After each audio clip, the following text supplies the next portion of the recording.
8 लाख मुसलमानों की लड़कियां मुर्तद होकर हिंदुओं के साथ जा चुकी हैं। आरएसएस ने एक बहुत बड़ी टीम तैयार की है जो अपने हिंदू नौजवानों को 3 या 6 महीने की ट्रेनिंग देते हैं। उर्दू ज़बान बेहतरीन लखनवी ज़बान सिखाते हैं। तशरीफ़ रखिए, कैसे मिजाज हैं, क्या हाल है, खैरियत है, आपकी दुआएं हैं, ये अल्फाज सिखाते हैं। और अल्हम्दुलिल्लाह, इंशाअल्लाह, माशाअल्लाह, इन्ना लिल्लाह, ये सब सिखाते हैं। और अपने नौजवान लड़कों को ये सिखाकर कहते हैं अब तो मुस्लिम लड़कियों को फंसाओ। और ये भी कहते हैं कि एक लड़का अगर किसी मुस्लिम लड़की को उसने मुर्तद कर लिया तो 2.5 लाख का चेक तो उसी वक्त मिलेगा, ज़ाती मकान उसके नाम का हम देंगे और जॉब देंगे। 3 चीज़ें देंगे। बेरोज़गारी के इस दौर में जिसमें कि कोई जॉब मिल ही नहीं रहा हमारे नौजवानों को, वो नौजवान, वही गैर मुस्लिम नौजवान सोचते हैं कि भाई दोनों हाथ में लड्डू हैं, हम तो एक लड़की को अपना भी लेंगे, उसको अधर्म भी बना देंगे और फिर 2.5 लाख का चेक भी मिलेगा, ज़ाती मकान भी मिलेगा और उसके बाद जॉब भी मिलेगा। कितना सस्ता सौदा है। किसी हिंदू लड़की के साथ अगर शादी करना हो तो मुसीबत है। वो तिलक और वो जहेज और वो रस्में और वो मसाइल, इतनी मुसीबत है। यहाँ तो हमको मुफ्त में लड़की मिल रही है, बल्कि लड़की के बदले पता नहीं क्या क्या मिल रहा है। इस मुहिम पर लग गए हैं करोड़ों नौजवान, लेकिन हम सो रहे हैं।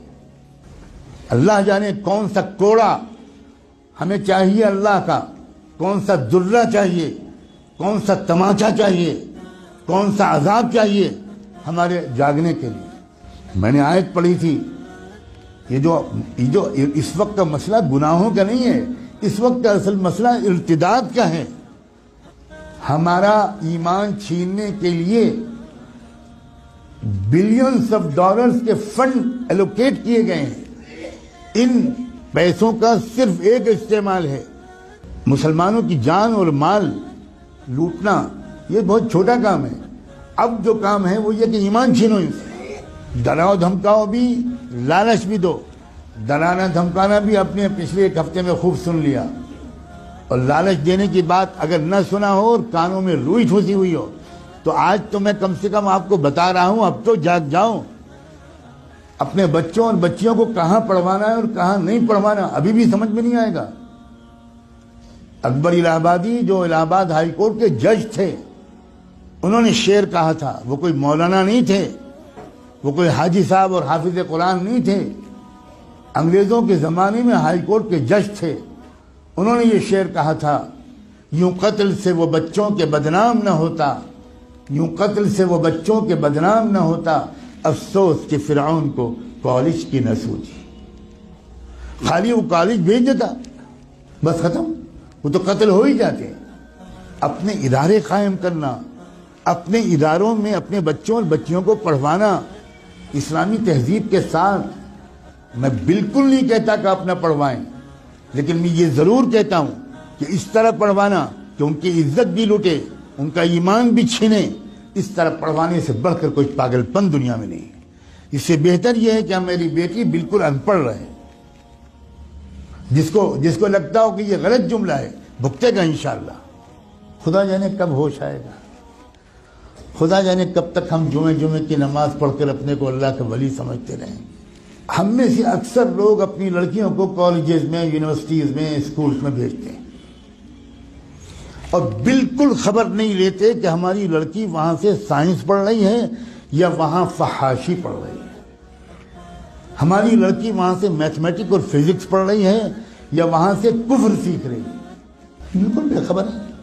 जब कोई कहता है कि भाई अपनी लड़कियों को पर्दा कराओ, बाहया बनाओ, बेपर्दा मत रखो, ये मौलाना लोग पता नहीं क्या पुराने ज़माने की बातें करते हैं। क्या पुराने ज़माने की बातें, ज़माना बदल गया, ज़माना बदल गया तो रसूलुल्लाह बदल गए, अल्लाह बदल गया, कुरान बदल गया, इस्लाम बदल गया। क्या बदल गया? ये कहिए कि हम बदल गए।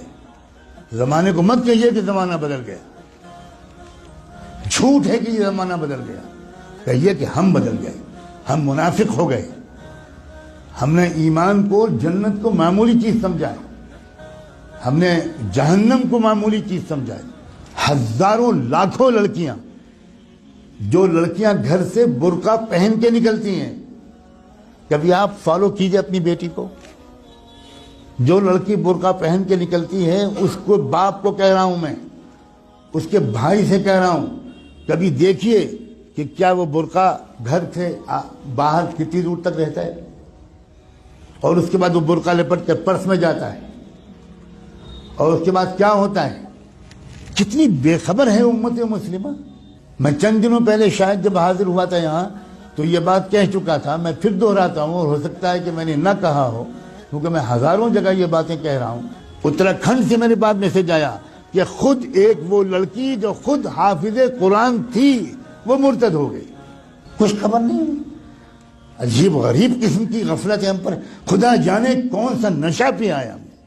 ابھی 2 روپے کھو جائیں تو نیند اڑ جاتی ہے. ابھی کوئی سودا مہنگا مل جائے 5 روپے تو حالت خراب ہو جاتی ہے، کھانا نہیں کھایا جاتا. اور ایمان چھن رہا ہے، ڈاکے پڑ رہے ہیں ایمان پر. کیا منہ دکھائیں گے محمد رسول اللہ کو قیامت میں؟ کیا ہوگا جس دن کی میزان لگے گی، اعمال تولے جائیں گے، جس دن حقیقت باہر آئے گی، اس وقت کیا ہوگا؟ پکڑو اس کو، جکڑ لو اس کو، اور زنجیروں میں جکڑ کر جہنم میں پھینک دو اس کو. اپنے اوپر ظلم کرنے والوں کو اللہ تعالیٰ کبھی ہدایت نہیں دے. اللہ تعالیٰ ہمیں ہوش کے ناخن لینے کی توفیق دے. اس ارتداد کا راستہ ہمارے اسکولوں اور کالجوں اور یونیورسٹیوں سے کھلا ہے. یا آپ کو چاہے جتنی بری لگے بات، میں وہ مولوی نہیں ہوں جو اپنے گاؤں سے نہیں نکلا. میں نے آکسفورڈ میں تقریریں کی، کیمبرج میں تقریریں کی. میں نے اسٹینفورڈ یونیورسٹی جو امریکہ کا سب سے بڑا یونیورسٹی ہے، اس میں 7 لیکچرز میرے ہوئے. میں نے اقوام متحدہ میں خطاب کیا ہے. میں اس طرح کا مولوی نہیں ہوں جس طرح کا آپ سمجھتے ہیں. اور میں قسم کھا کے کہتا ہوں، اگر آپ نے اپنے بچیوں کی اور بچوں کی تعلیم اور تربیت صحیح اداروں میں نہ کی، اور ان کے ایمان کی فکر نہ کی، اور ان کی نگرانی نہ کی، تو آپ کے گھروں میں خدا جانے کیا کیا ہونے والا ہے. میں نے آج اپنی ذمہ داری اس مسجد کے اعتبار سے بالکل ادا کر دی. اب میں آپ سب کو، آپ کی نسلوں کو اللہ کے حوالے کرتا ہوں.